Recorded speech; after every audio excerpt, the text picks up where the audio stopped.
All this stuff. Such a waste. Negation mechanics are a finicky part of TF2, but what is a negation mechanic? Negation mechanics are attributes to items in TF2 whose use reduces or removes certain aspects of gameplay. There aren't just a few of these weapons floating around in the mercenary's arsenal. There are quite a few weapons and items with a variety of negating qualities. Some of these items are perfectly balanced, others, not so much. It kind of feels like your teeth are getting ripped out of your fucking skull when you're playing against them. So I'm going to be covering some weapons that execute negation mechanics poorly, and others that are perfectly balanced and execute negation mechanics in the most ideal way possible. Denji? What? Stop hiding behind your little toys and fight like a man! You should ought to brought more guns, son. What?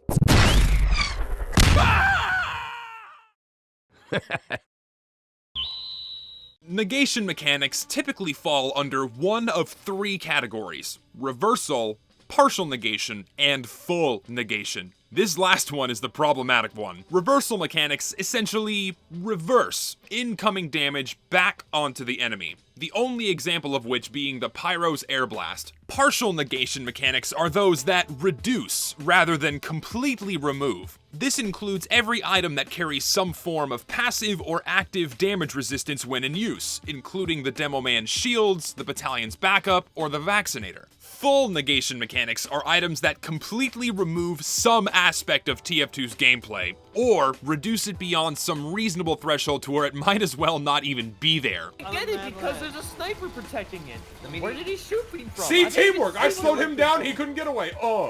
This is the problematic type in most cases. These items are inherently flawed in their design, mainly because most full negation mechanics are typically too easy to achieve, and they dramatically reduce skill in the gameplay equation entirely. Rather than rewarding the practiced skill of a user, full negation mechanics bring everyone else down to the level of the user to fight them on their lower playing field. We just Hi, have Scout.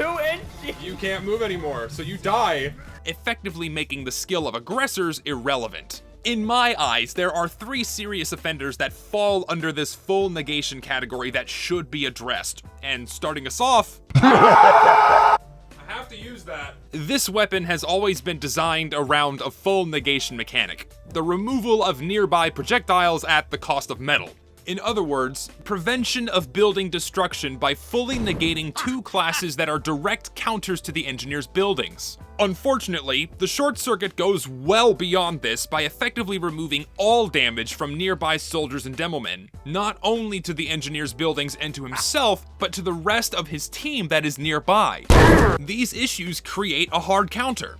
The short circuit gives an automatic advantage for the engineer and his nearby teammates over an enemy team with soldiers and demomen simply because the engineer is using it. Soldiers and demomen must be swapped for something else that can do non-projectile based damage, otherwise the enemy team is more than likely to win, especially in an offensive scenario. Even in a 1v1 against the short circuit engineer, soldiers and demomen are at an automatic disadvantage. They have to deal with, at minimum, 3 short circuit orbs before they can even deal damage, unless the soldier is using a shotgun. The fact that the short circuit fully negates the primary damage dealing capabilities of not 1 but 2 classes at the simple click of a button over a fairly large area with little aim to make use of makes the short circuit simply too powerful. This type of full negation mechanic does not belong in the game. My solution for the short circuit is that it should be reworked to do something else entirely. Make the weapon increase building longevity somehow without increasing the user's and his team's longevity against 2 classes. Next up, we have the SCORCH shot. The main negation mechanic of the SCORCH shot is its knockback, and for some reason it can destroy sticky bombs. I don't know why, they just opted to put that one in there without even mentioning it in the weapon's stats, but hey, fuck it, why not? A direct hit from a SCORCH shot flare stun locks the target, forcing them into a lovely, brief instance of immobility that is completely out of their control, mind you, that leaves them completely open for additional attack from the pyro or nearby players. The stun lock also more or less guarantees that you will get hit by the flare again, since, guess what? Scorch shot flares can hit the same player twice and deal mini crits. It's an incredibly frustrating experience getting knocked around, then having to deal with full afterburn damage, and having your ability to dodge put on hold simply because the pyro fired the Scorch shot in your general direction. That's really the biggest problem with the Scorch shot. The negation mechanics involved wouldn't be so bad if the hitbox and explosion radius were smaller. Unfortunately, the Hitbox of the flare is the size of a fucking Ford F-150! Please, someone clip that. This lets pyros easily spam projectiles across the map, onto the floor, or down hallways, and lets splash damage do the work for him. My solution for the Scorch shot is to make it do less, because what can it not do currently? You can hit multiple targets with its explosive flare. You can hit the same target twice. Successive hits on targets deal mini crits. You don't have to hit your target with the flare to deal full afterburn, just the explosion. Flares have knockback that completely kills the momentum of players, leaving them briefly immobile and open to all kinds of attack. You can flare jump with it, and it destroys sticky bombs. It does too much. Remove the knockback ability from the Scorch shot. Then I think it will be at least a little bit more palatable for the average player. Let it be that Fisher-Price gun for newer pyros that can't aim flares, but still want a reward when they can't hit their shots anyway. If it wasn't obvious at this point, I loathe weapons that impede movement in TF2. Speaking of movement, the third item on my list, last and certainly least, the Natasha. I don't have much to say about this weapon since many others have already done so for me, but I will say this much.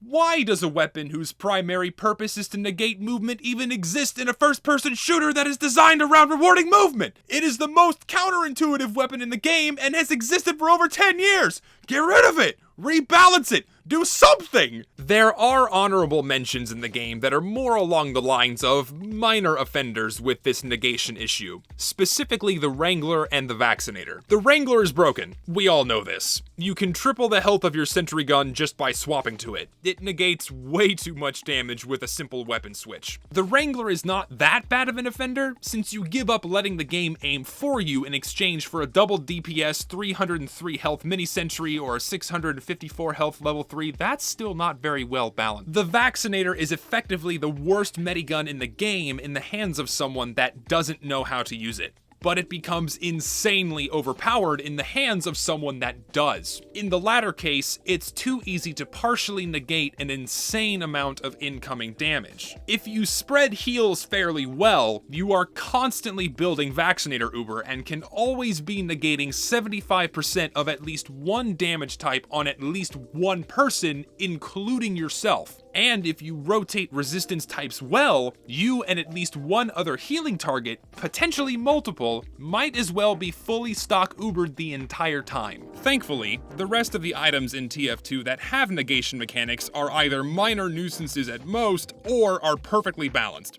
For example, the Pyro's Air Blast. It takes projectile damage that could be potentially done to your team and reverses it back onto the enemy team, aside from sticky bombs and of course, the Pyro himself, herself, itself, since reflecting Pyro's risk taking mini crits. The Air Blast does affect player movement, but at least it isn't a total stun lock like it used to be. It's much easier to get away from it now since the momentum of the air blasted victim depends on the momentum of the air blasting Pyro. In my eyes, the Air Blast is a decently balanced negation mechanic. While the Air Blast does screw around with movement a little bit, the projectile reflection requires at least some semblance of aim to make use of. And its area of effect is fairly limited, unlike the short circuit. My only major complaint with the Air Blast is that reflected projectiles should not do mini crits. It's a little too brutal for a potentially one-shot kill on 5 out of 9 classes at full health, at the simple click of a button with a short-range AoE.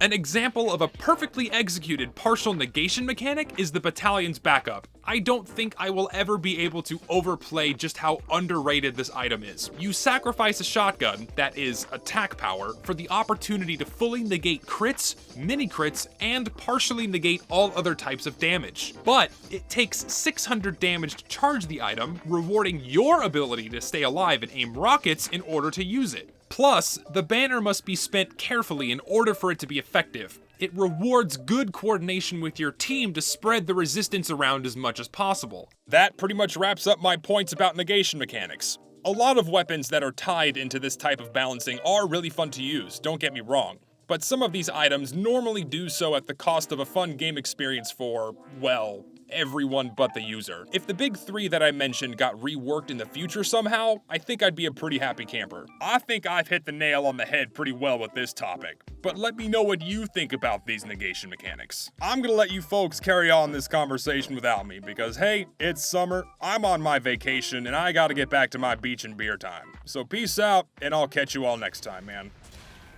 Okay. Okay. I'm getting tired of being a nice guy. I'm gonna get tough.